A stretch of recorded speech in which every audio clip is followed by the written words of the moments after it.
Ladies and gentlemen, you had fun? His experience and his stories and his examples kept us all enthralled, isn't it?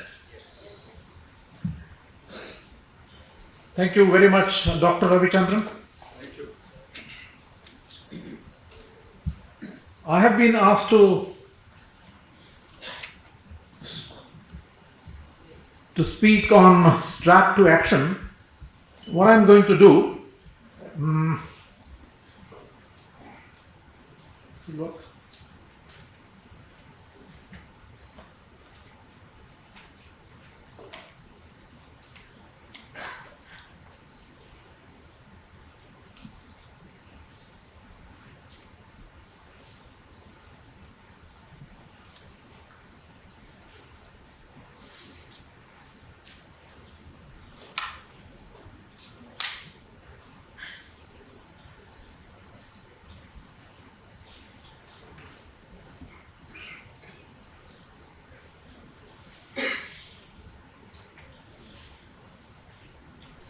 thank you. You can all hear me. Yes. What I'm going to do now is to kind of set the context for the day. The reason why we selected this theme for this conference, for this congress, and hopefully in the session that follow today in the afternoon and the forenoon sessions, we'll try to find answers to the problems that we have in converting strategy to action. So we are trying to bridge planning to execution gap. Well, this is a Gartner survey, not very long back, 2016.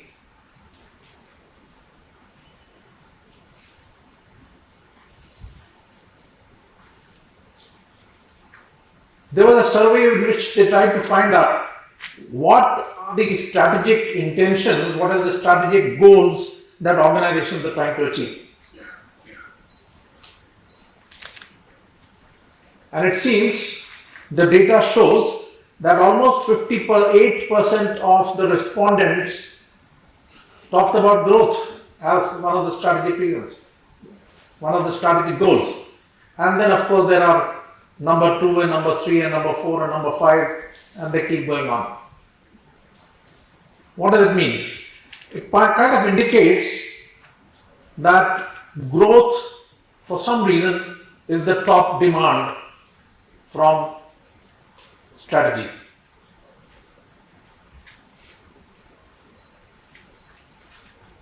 What is the reality?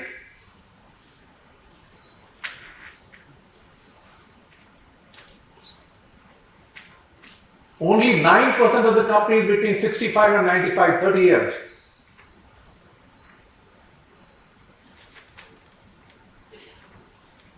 This is from Jim Collins.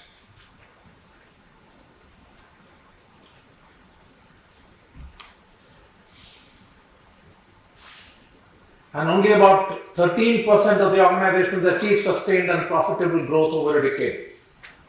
Sporadic growth slows down. That is the reality on the growth perspective. This is another survey.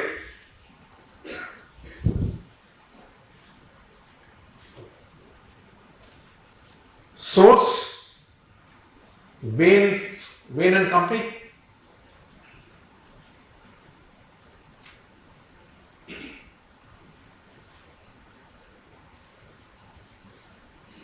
%34% find the processes to be ineffective, the deployment processes.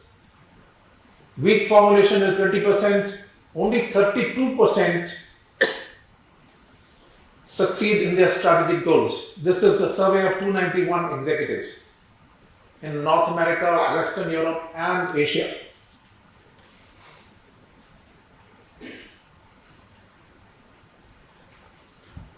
Why does it happen? This slide comes from the book Good Strategy, Bad Strategy by Richard Rumelt.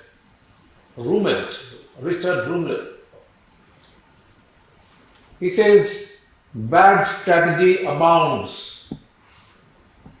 What kind of errors? If you look at this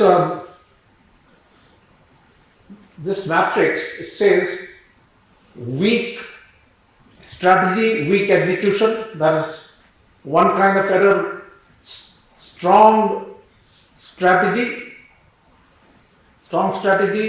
and strong execution is breakthrough. The other three are errors. And the kind of problems, they are listed here. Mistaking goals for strategy.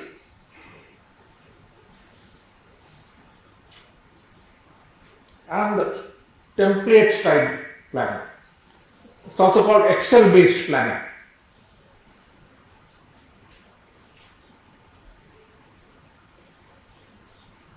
How to eliminate those errors? It has to start from the customer values. What value do we provide to the customer? We have to achieve breakthroughs. Things continuing as they are won't get us anywhere.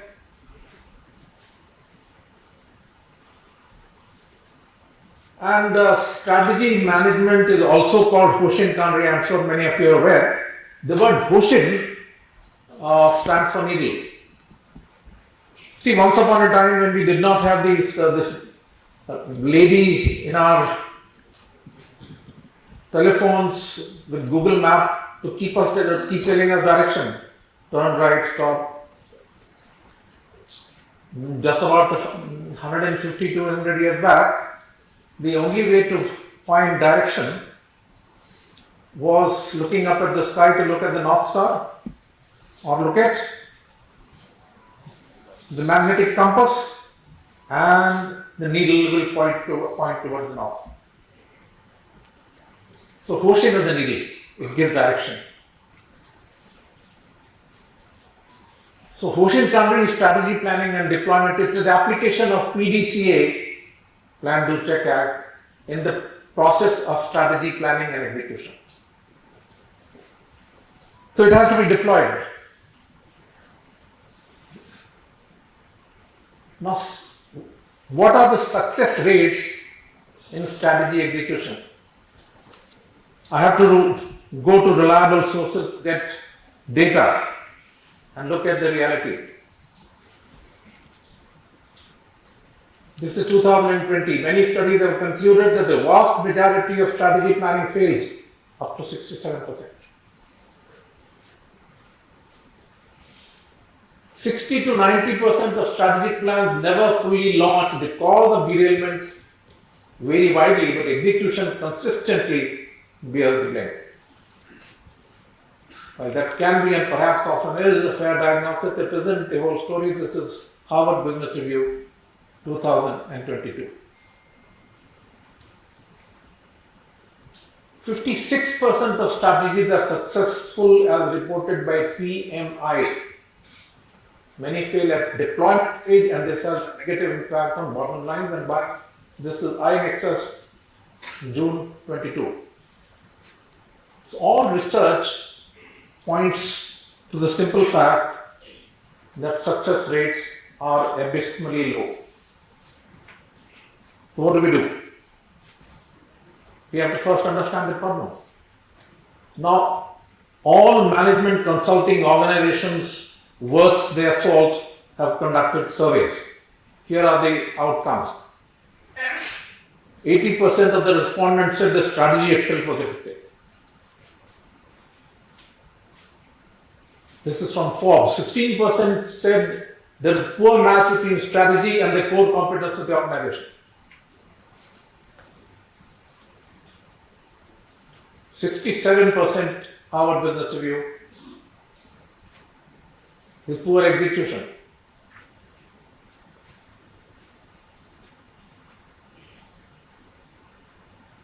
Same thing in a different language coming from economists.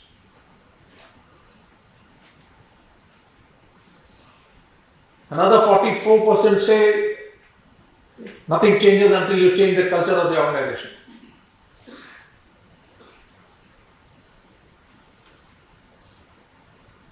Another 50% say our performance management system does not align with strategic requirements.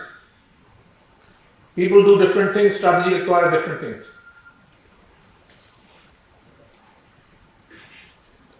This is very damaging. They're saying, HBR is saying, 95% of employees in an organization just have no clue what the organizational strategy is.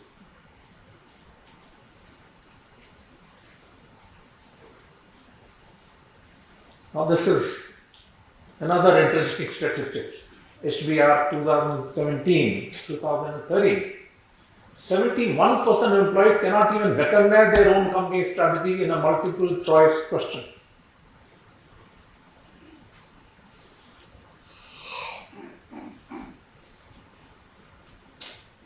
Revealing 85% of the management team does not even spend 1 hour a month to review strategy, whether we are making progress or not, what are we supposed to be doing about it.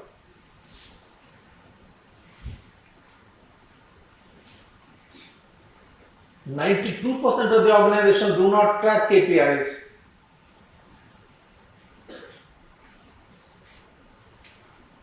I don't know whether it is shocking.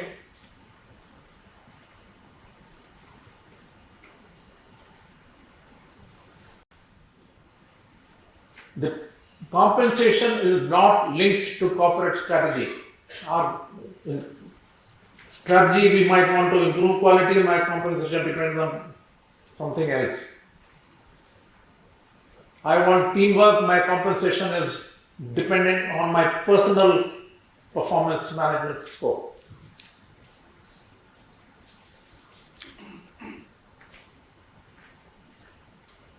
Once again, not tracking the execution of the planned strategy. No alignment. IT and HR functions are not aligned with the corporate strategy. Now all of these are coming from various HBR and Gartner and McKinsey and Harvard Business Review. That's the reality. If that be the reality, what are the challenges? Organizations are a lot better at getting things started. They have a lot of initiatives. They don't have finitiatives. You know what's the difference? You start something now, another 2 years later, now everybody says we should do Six Sigma. Now next 2 years we drive Six Sigma. Then somebody says, not good enough. We have to go into lean manufacturing. Everything changes. These are called stranded initiatives. There's no long-term focus. Deployment is inconsistent. Some departments take it seriously, some others, no, this is shop floor job. No, we are purchase department, not others.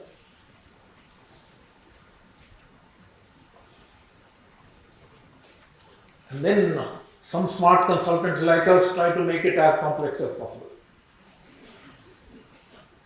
If it is complex, nobody understands, nothing moves. And everybody has some short-term success so that they clap and celebrate. But that's the end of it. Something called rubber band effect applies. You pay attention, take your attention away and you're back to square one. Any of you find it familiar, the rubber band effect?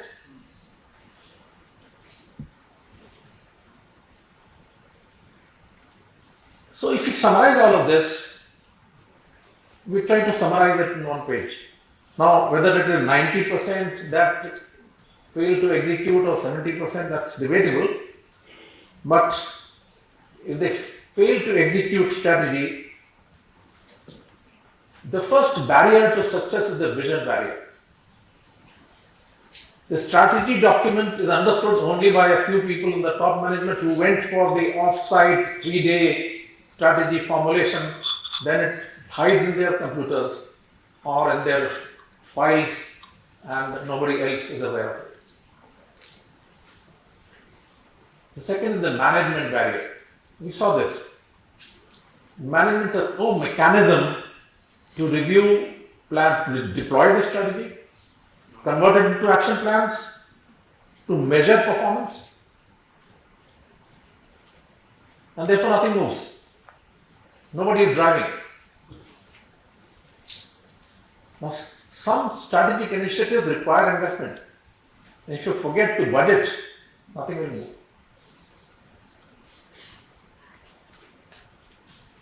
And fourth is the people barrier. If our performance management systems and our reward and recognition systems do not align with what the strategy requires, it is unlikely that anything will move. In organizations, there are four kinds of alignments that are absolutely essential. One is strategy should always, the organization structure should always align with strategy. The same organization may not be able to drive a new strategy. You may need to go into a value stream structure, you may have to change the processes. So, structure has to align with strategy, your processes have to align with the end goals that you want to achieve, and finally the reward and recognition system should align with all the others. Four alignments: strategy, structure, processes and systems, and reward and recognition. Any of them you misalign, the speed of execution will slow down or stop.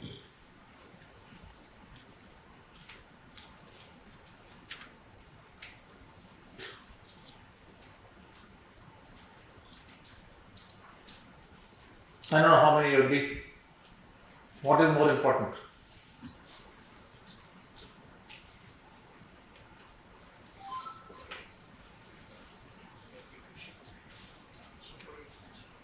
So our weaknesses are in execution. Of course, there are weaknesses in strategy formulation also. But a weak strategy will do as long as we have execution capabilities. So I'll kind of stop somewhere here, and I would ask all of you to try and understand what is it that will help you make strategy convert into excellent execution. Try and find those answers from all the speakers that you listened to today, and hope that at the end of the day, you go back better prepared to face the world. Thank you.